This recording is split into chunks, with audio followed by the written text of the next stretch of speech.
Well, hello Toowoomba. Welcome to this, a new week and month, June already. We have been lucky enough to record a couple of interviews in person, with all the safety precautions and social distancing in place, of course. So our life at least is beginning to return to some normality. Hope you are all staying safe, and if you have school-aged kids, I hope last week's return to school helped you regain some of your sanity.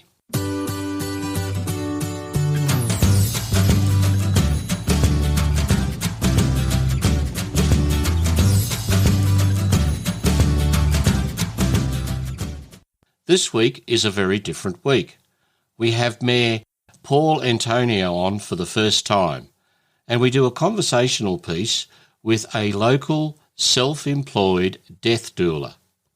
Now, we all know that death can sometimes be a difficult subject, but I sat down with Tracy Roberts from the Last Leaf End of Life Doula for a candid chat about what she does and how it helps people deal with death. So let's get on with the show. In news of the week, Toowoomba Regional Council off-leash areas are open again. The council customer service centres are set for a staged reopening. Hear more from the Mayor in the next segment. Council meetings are now being live streamed on the TRC website or YouTube. We can now add polystyrene to the list of items that residents and commercial operators could recycle for free at the Greater Toowoomba Waste Management Facility. Council have recently bought a machine that uses heat and pressure to compress expanded polystyrene into bricks that are sold for use in flooring, cladding and other applications. This is a great reuse of polystyrene with significant space saved in our landfill. Now let's stay with the council theme and chat with the Mayor. We would like to welcome Mayor Paul Antonio to the Talking Toowoomba podcast. Thank you for your time today, Mayor. Oh, thanks, Shane. Thanks very much for having me. We're delighted to be part of this. This is the new world, the way the world will be from now on, and I'm very, very happy to be part of what you're achieving. Thank you. Look, first of all, I'd like to congratulate you on being re-elected. I think it's important that we have a tried and tested team leading the council at this difficult time, but it's also great to see some younger councillors in the mix as well. Yeah, it was an interesting election in that the community chose to keep the original team that stood again. Bit sad to see the likes of Chris Tate, Mike Williams, Joe Ramey and Anne Glasheen leave the stage, but there comes a time. But the four new councillors will certainly play their part. We've got Rebecca Bonhoff, we've got Melissa Taylor, we've got Tim McMahon, and we've got Councillor Kerry Shine, who of course comes to the table with a tremendous amount of experience. I'm very happy with the team. The community has chosen, and that's democracy. Now, I certainly don't envy you and all the councillors at this time. Where is the council moving from here to help business and residents? Well, we've, of course, brought down stage one of our coronavirus relief package. There'll certainly be a lot more coming in the June budget. And, of course, we brought down a $10.5 million package of support. $8.7 million of that will go directly to our ratepayers, and $1.8 million comes forward in other measures. We're certainly happy to support those who we can. We are living in unprecedented times, and I think that this is not only a health shock to the world, but an economic shock, and we must recognise that. Okay, so as we navigate coming out of coronavirus and look forward to the future, what are Council's major plans at this stage? Well, certainly we're planning to invest far more in infrastructure, but we'd be very, very keen to work with the likes of the state and the federal government to make sure that they're part of it too. Infrastructure is what will build opportunity in this region, and we're planning on a number of things. There's been a fair bit of discussion around the Quarry Gardens and the steady journey. And it's a long journey to establish those as tourist attractions. There are many other things that we really want to do. We want to make absolutely sure that we survive this. This is a tough time. But we have a broad economy here in Toowoomba. and a lot of job opportunities. We have a lot of entrepreneurial people. So I believe that we'll come out of this fairly well once we're over with it. Okay, now, so in the meantime, as we rebuild, how do we keep our community strong? Well, look, local government is very much a community builder. We're certainly looking at a whole range of things. We are seeking more effort coming out of the state and federal government to support local people. But we're going to be working pretty hard this term on water security. We've got a brand new regional planning scheme coming our way. The last planning scheme came down in 2012. And look what's changed since then. We've got an airport. We've got a bypass. We've got the potential of a major inland rail project. So there's a whole lot of things have turned up since then. So we're pretty pleased with where we are. The council will work with the community, but we will be focusing very hard on attracting external support into this community. We are working, of course, with some initiatives where we're trying very, very hard to get more local suppliers, more local procurement. And we've changed a few things there. We're under $200,000 where possible. We actually will definitely use local suppliers. Okay, now we're very much into the positives on our podcast. In our News of the Week segment, we have mentioned the recent announcement of recycling polystyrene packaging at the waste facility. Can you elaborate on this initiative, please? Well, that's a great initiative by council, and look, I think we're really at the cutting edge here of recycling. The recycled product will be used in cladding and flooring products. It will not. It can't be placed in the yellow recycling bin because that's bundled off to the recycling off-site. But it's a great reuse of the product to pack and protect items such as household appliances. So we're pretty pleased with the way we're doing that. We're pleased with that we're at the cutting edge, and it's a brand new product stream for council that hopefully will help us balance our budget. Now, we also try to keep everyone up to date with what's going on at council and as a community service. So could you give us an update on what is reopening and anything else we need to know about? Yeah, look, there are some reduced hours and new reserve and collect process at our libraries. Our libraries will be opening up again, or they have opened up again, but they're different libraries to what they would have been in the past. And we've had to make some major judgments. And, of course, many of our staff have to be on call, have to be there, but then people can't come in big numbers. They have to be very, very careful. We are certainly opening up our service centre, and that's from last Monday. We had Toowoomba, Mulmerran, Crows Nest, Fitzworth. Customer service centres open, and that allows people to go in there as they need to go in there without an appointment. They'll be open from 8:30 to 5, Monday to Friday. So in saying all of that, we also have some 2020 Toowoomba Bicentennial Emerging Artists Awards and exhibition. Application will have to be lodged by Sunday, 21st of June. It's a major project, and we put significant money into it. $15,000 is available for acquisitions from that art display, with selected artworks that will be included in the Toowoomba Art Gallery collection. Mayor, is there anything else you would like to add before we wrap our chat up today? No, look, just thank you very much for doing what you're doing. We live in a brand new world. We want to make absolutely sure that we do, in fact, connect well with people. And I think this is part of the process of connecting very, very well with people. So thanks very much for what you're doing. Look, thank you, Mayor. We certainly appreciate your time, and I look forward to catching up with you again on a regular basis. Thank you. Next up, we talk the difficulties of death. Well, this morning I'm chatting with Tracy Roberts from The Last Leaf End of Life Doula. Morning, Tracy. Good morning, Shane. Now, Tracy, you have a very interesting business and role that you play. I'd like to chat to you about it, particularly, I suppose, at the present time with coronavirus still in our memories. That must be a difficult time for a lot of people.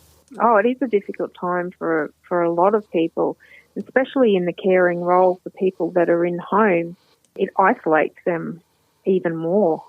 Can you explain to me what you actually do? Well, my role as an end-of-life doula or a death doula is to support people in their end-of-life choices or their journey if they've been given a diagnosis and they need to get things in place or they need support. It is a non-medical role. I do have a background of 40 years of nursing that I can draw from, but in my role as an end-of-life doula, it's mainly for the support, knowledge, education.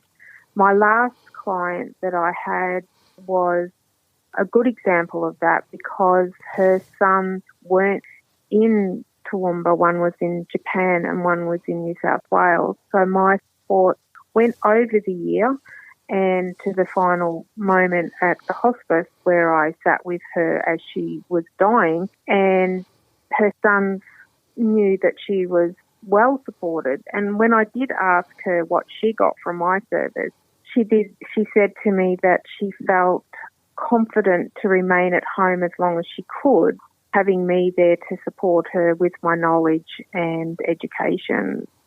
So that was lovely. I was at my father's bedside when he passed away, and it is a very difficult time to deal with, both in the lead up, during the time when they're passing, and obviously the morning afterwards. It's a very emotional time, and I mean, I'll admit I'm a softie. I tear up at the drop of a hat.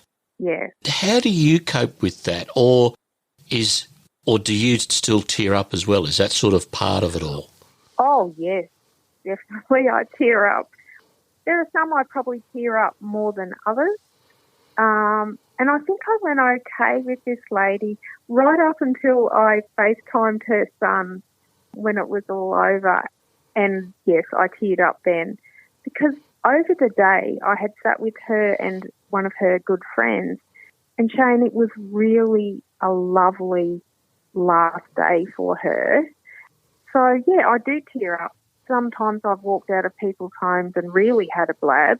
Sometimes I've walked into people's homes and they've put their arms around me, and that's got me going too.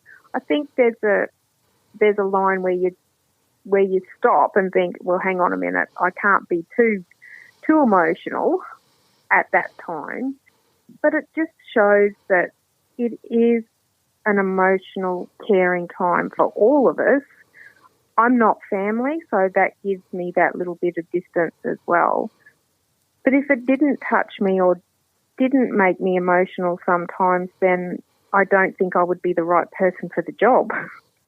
Yeah. I have to be caring and have some feeling. Yeah, I suppose that's right.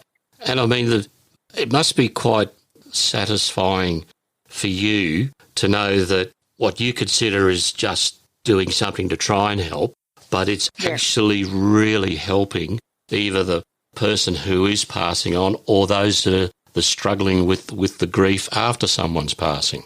I think so, yeah. It is. And her friend had said to me at the end of the day, because we sat there, I think, for 10 hours, and when it was all done, she said, I don't feel as emotional or sad as I thought I would have. And I said, I think that's because we've had such a good day here with her, sharing stories and being with her, that when the time comes, it just prepares you a little bit more. I'm not saying that you don't have any sadness or anything. It just prepares you just that little bit more for when the time does come. And I think that's where my role over the time with clients and family prepares them a little bit better.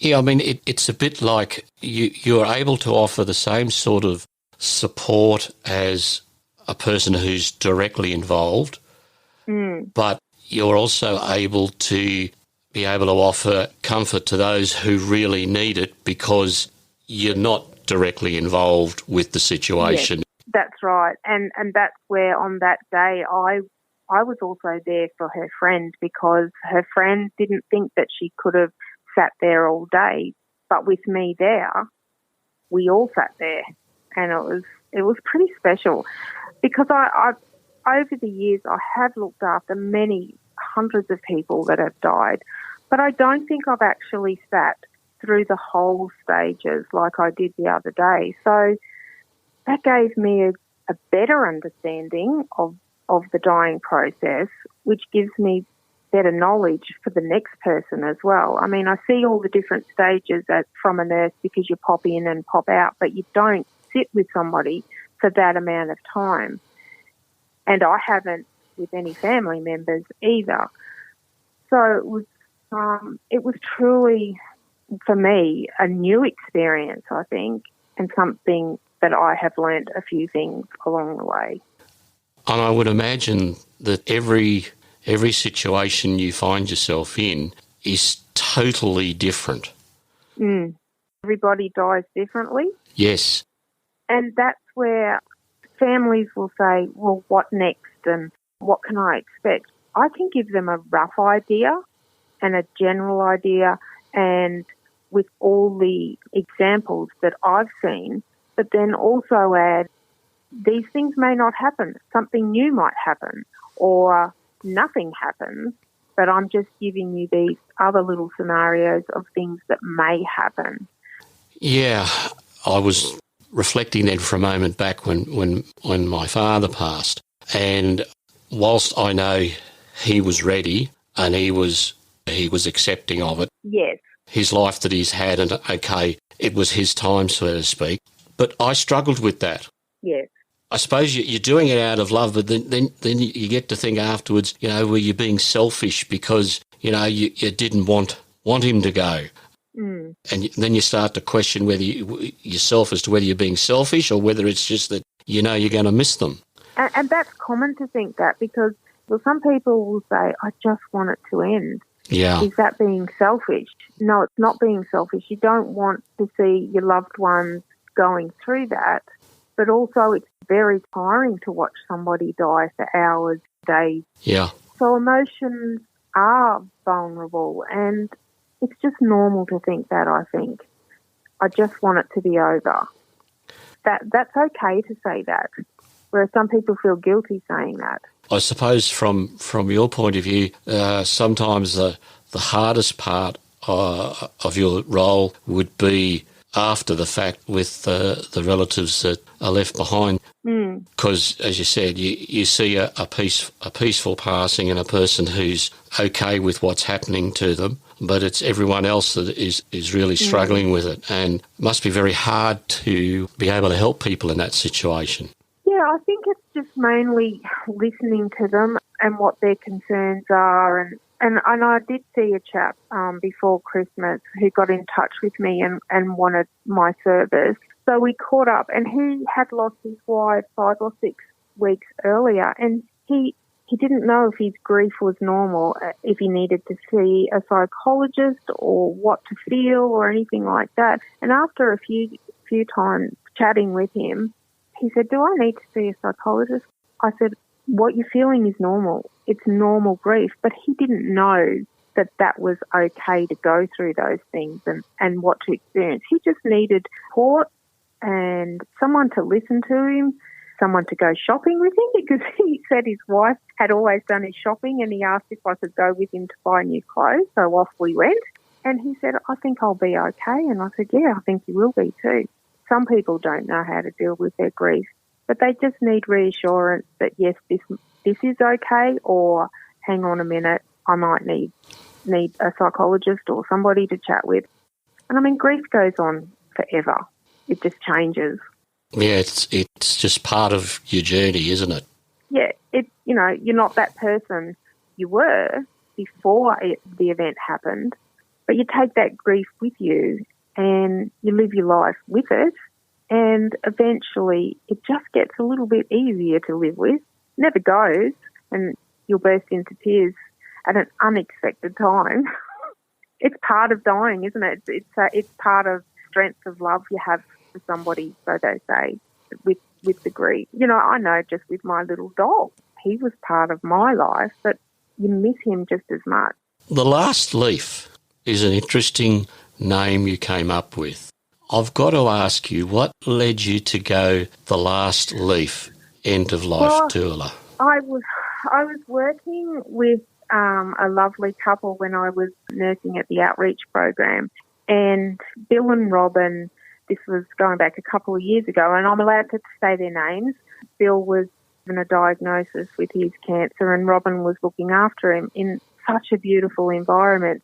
And every time I went to visit, you know, she had all the cares done and we'd sit and chat, and Bill was an old bushie and would tell me these great stories, and he had a beautiful garden out his window that, you know, we'd sit and look at the flowers, and he told me this story that O. Henry had written in the early 1900s, and it was called The Last Leaf, and it was about a young girl who was dying of the pneumonia at the time, and she had said to one of the artist fellas that lived in her complex, when the last leaf falls off that flower outside my window will be when I die. And he didn't want her to die, so he went out and painted the leaves on the window, so when she would look out, the leaves would be still there, and she didn't die. Unfortunately, he did, because he got pneumonia and died. And that was called The Last Leaf. And I said to Bill, that's pretty special. That's what I'm going to call my business. You've inspired me even more.